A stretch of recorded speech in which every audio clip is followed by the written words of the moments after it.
که تاسو غواړئ د اونۍ پای ته د خپلو پلانونو په اړه په انګریزي کې خبرې وکړئ، راځئ چې وګورو. What are you going to do this weekend? I am going to visit my cousins. We are going to cook a meal. We are not going to watch TV. ښه، آیا تاسو پرې پوه شوئ دا به د خپلو تربرونو لیدو ته لاړ شي او بیا به یو ځای خواړه پاخه کړي. دوی به تلویزیون ونه ګوري. نو که غواړو په انګریزي کې د خپلو راتلونکو پلانونو په اړه خبرې وکړو، د بی فعل یوه بڼه کاروو. is، am یا are او ورسره going to او ورپسې اصلي فعل کاروو. د بیلګې په توګه I'm going to do. کله چې د ژبې اصلي یا بومي ویونکي په چټکۍ او طبیعي توګه خبرې کوي، نو د going to ټکي عموماً یو ځای ویل کیږي او داسې کیږي. Gonna do.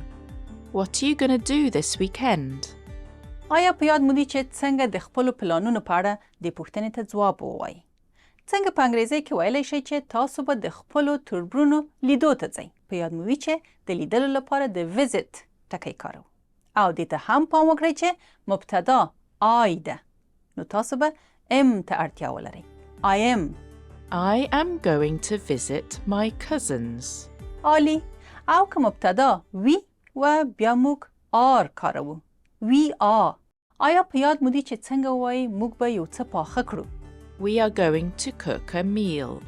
او په پای کې راځئ چې دا زده کړو چې څنګه دا جملې منفي کړو یا یې منفي بڼې ته واړوو.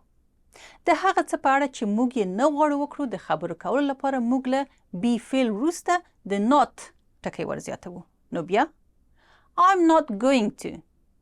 She's not going to. او یا هم We are not going to.